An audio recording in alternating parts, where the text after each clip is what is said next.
Hi everybody, and welcome to Sam RB and computer playtime time. I love my computer, and it has served me very well in all my years of being on this planet. You know, I grew up during the dial-up age, I guess. Turn of the century. Turn of the millennium, actually. And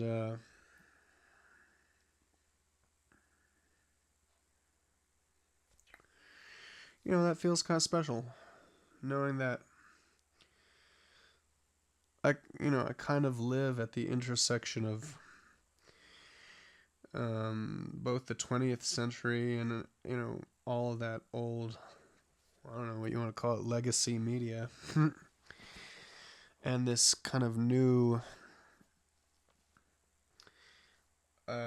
totally different way of consuming information that especially like Gen Z is like completely accustomed to. But I thought I'd give you a little tour of the place. So this is my OBS system. One sec, I gotta take a breath of my inhaler.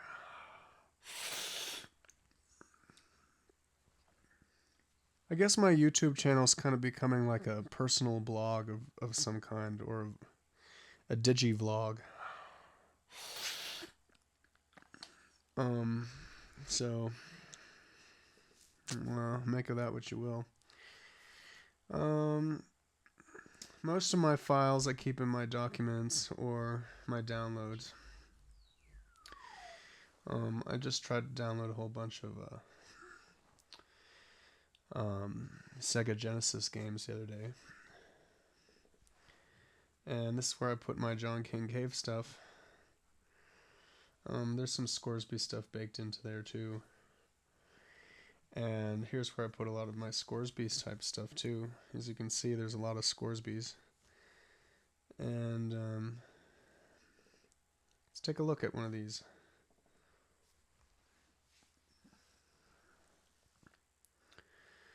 Photoshop is one of my favorites.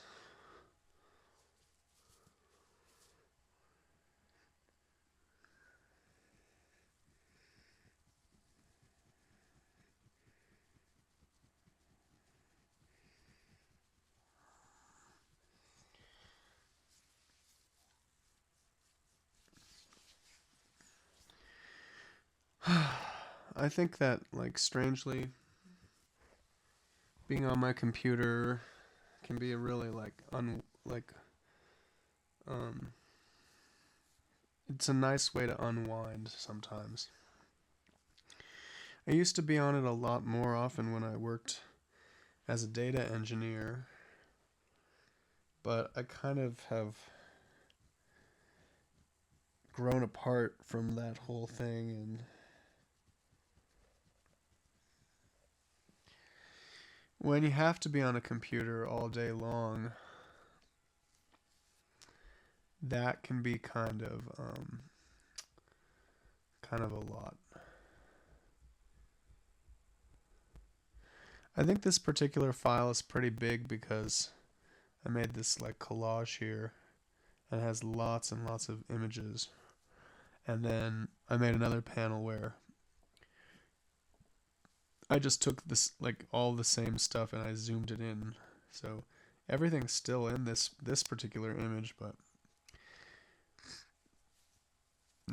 it's just all outside the edges. So it's probably not great for memory, but I could probably do a whole video just talking about all these different characters and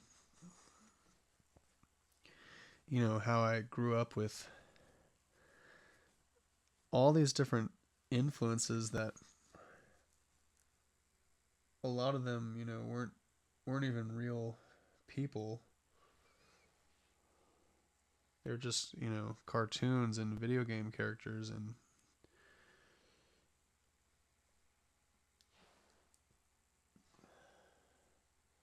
I'm sure that's pretty true of a lot of people in my generation. I was born in 1996, so they say I'm like a cusp millennial Gen Z, like right on the borderline. I mean, I guess I'm kind of on the borderlands of a lot of stuff. I never actually really played Borderlands too much. I can't say I really enjoyed it all that. But I guess the games that I like, you know, I'm looking at this picture right now, and I see Rayman and Yume Nikki and Speedy Bloopy and Lego Island Pepper Guy. Uh,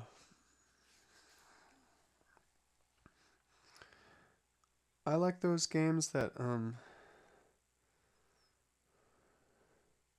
I guess it's like a lot of these games are from the late 90s and like early 2000s, and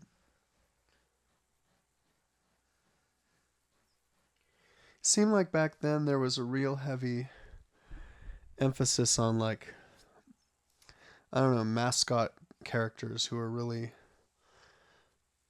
like sweet protagonists, like Spyro the Dragon and Crash Bandicoot, and that's when SpongeBob came around.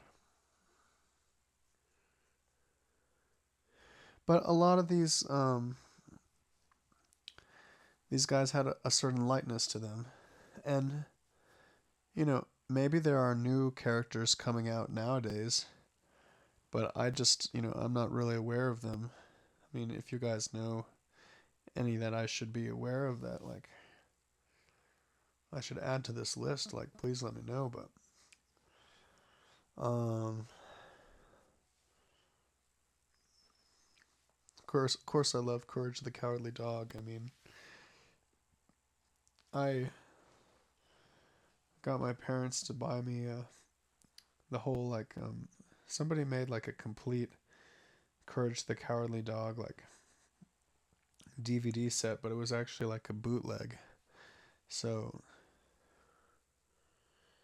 it was just a guy who like recorded all the TV episodes and put them on a DVD, because I don't think at that time Courage had been released as a box set or anything like that. But yeah. So this is Photoshop. I spend time in here making like my Scoresby drawings and cartoons and that kind of thing. And I also spend a lot of time in Ableton Live, which I'm sure you guys know all about. And maybe we can check out and uh, see a song that's coming together.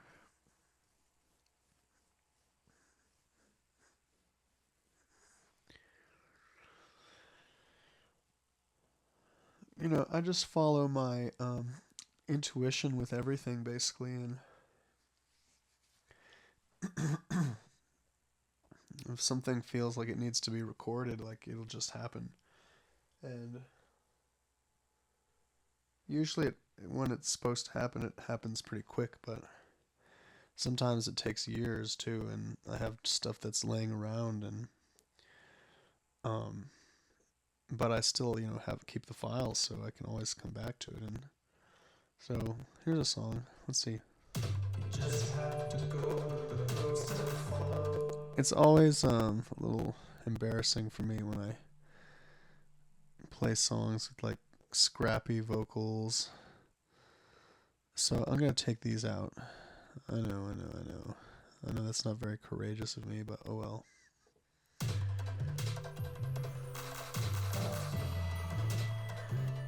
But I think this is gonna be a really nice song when it comes out.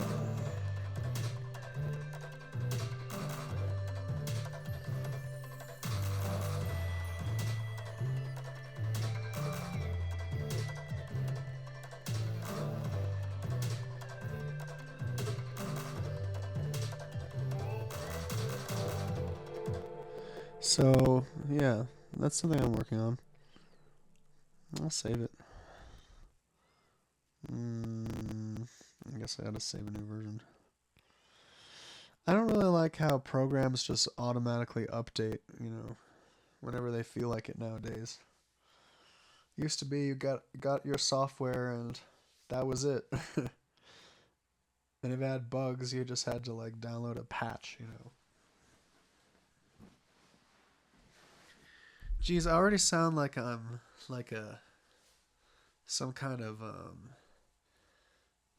like old man computer user. I guess this is how I'll sound in about, I don't know, 40 years or maybe just 4 years. Depends how the future of, the human race goes and all that. But I don't know what else would be interesting to show you guys.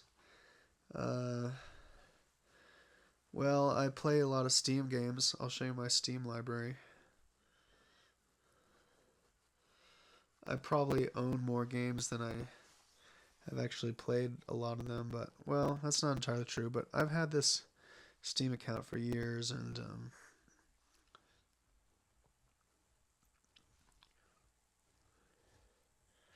there are certain games that I just have played more often than others. Like I really, just looking at this list, I mean, I really like Braid and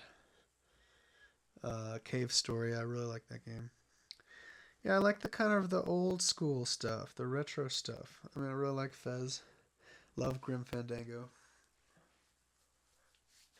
Let's see, what else? Limbo is a good game, and I like Inside too. Journey's pretty good. I love Okami, but it's a bit laggy on this computer for whatever reason. Um, Riven's a good one. Really like Riven. And Samaras 3, good game. So, those are some games. Oh, and I really like Death Stranding too. I loved that game. I'm really excited for the sequel that's coming out. So yeah, I mean that's kind of like the extent that I use my computer these days, except to watch YouTube and then Chat GPT type of stuff. I never really mentioned the giraffes until now, but this is my giraffe wallpaper. I used to have like wolves, like in the snow, like a family of wolves, but I was starting to get a little scared looking at those, so I changed them to giraffes.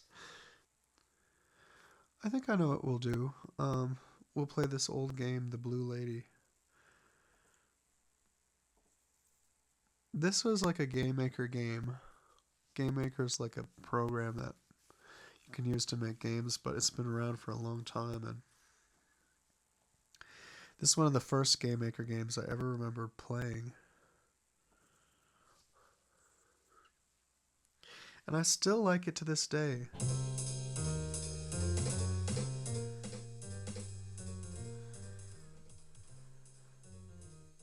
It's just really charming.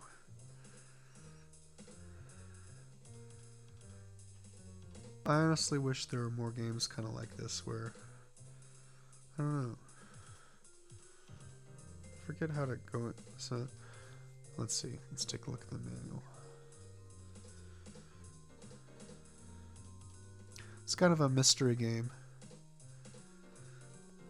I guess a lot of this text is in Dutch. Oh, there we go, the English version.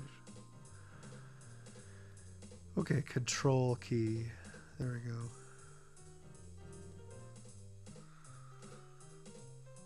Yeah, there we go. Okay. So you pick the cheese.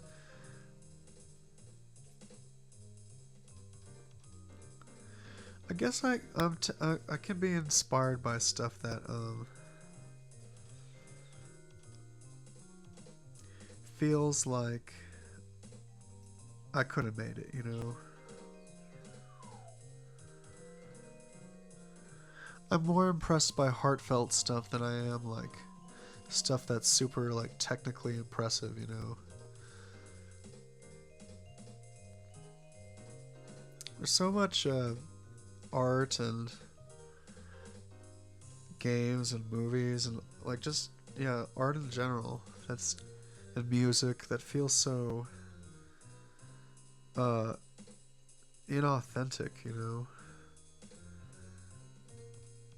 And it's just like making stuff according to like a hyper polished formula, and you know, you're watching the YouTube tutorials about how to do it, you know, XYZ particular way. And I never really cared about that, especially growing up in the very like early, you know, it like pre-Facebook internet age, where people just made stuff without any expectation of it like getting anywhere. And I think people made more interesting stuff because of that.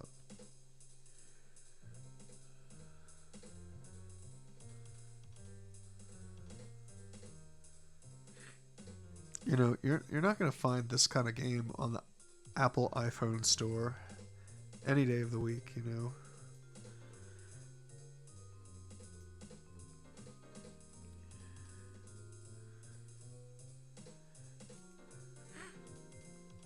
but nonetheless, it's you know, it's a very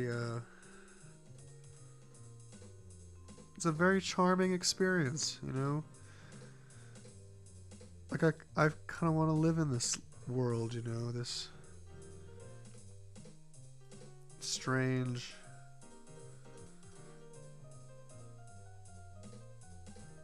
I don't know what you could even call this. Like, it's not quite like noir, but feels sort of like it.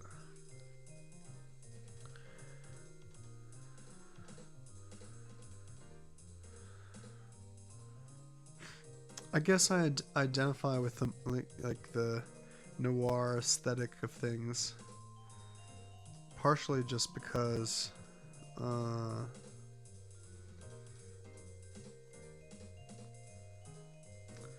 I don't know. I guess I like a good mystery.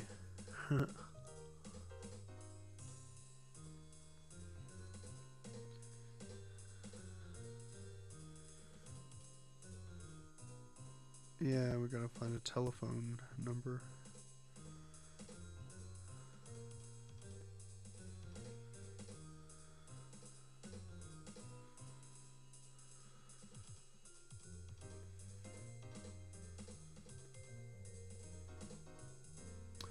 The way that every room in this game has like a name at the bottom. I know it's written in Dutch, but it's sort of reminiscent of another game called Jet Set Willy, which is sort of similar. I guess that was sort of a genre of games. Um,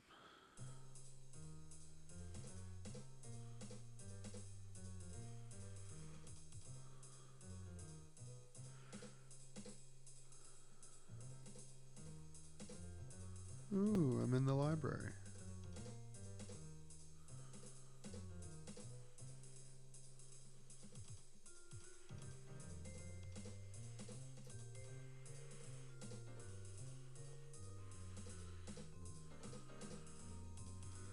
Sixty-one 9. There's the telephone.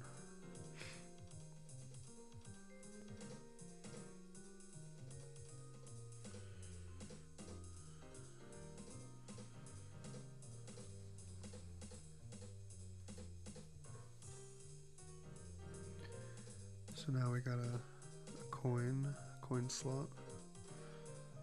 Let's see.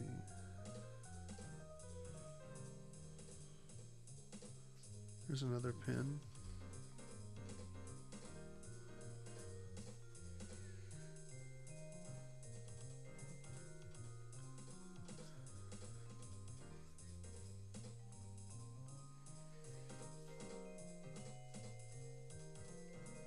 I even love the little touches of like the eyes and stuff.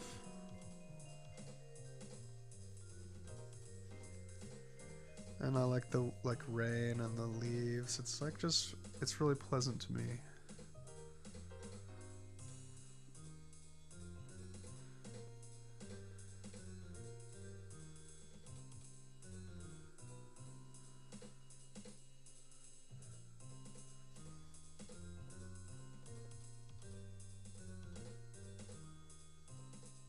Okay, let's try this.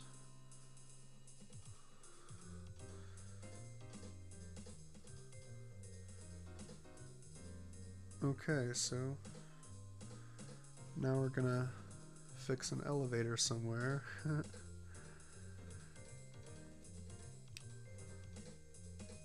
Look, a nice little cat. See, it's those kind of details that really make this game feel like it has a life to it, you know? Which I love. I love that. And the witch. Like, obviously these details are not, like, necessary, but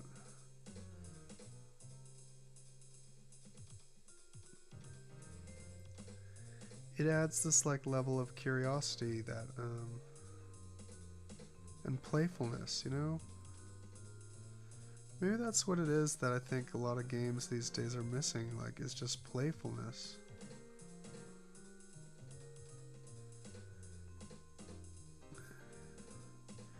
And you lose playfulness when you're trying to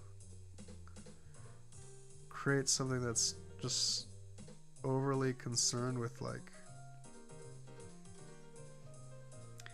getting things to be, like,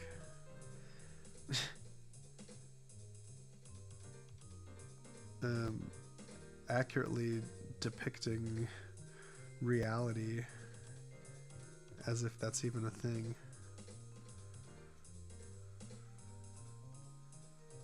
Okay, I'm not sure where to go now.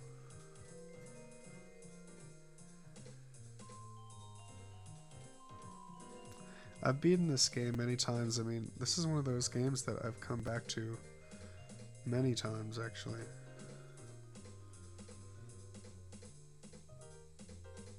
Just because I think it's so endearing.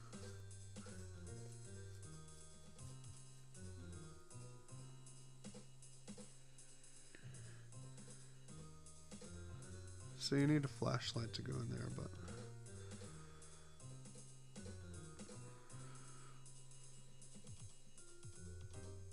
And I think you can get one in like an aquarium somewhere.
Anyway, I don't know if I can play this too much longer. Kind of have to go to bed, and I'm a bit tired. So, Anyway, thanks for joining me on this computer adventure. And I hope that you stay healthy and take care of yourself. Okay. Well, have a good one. See ya.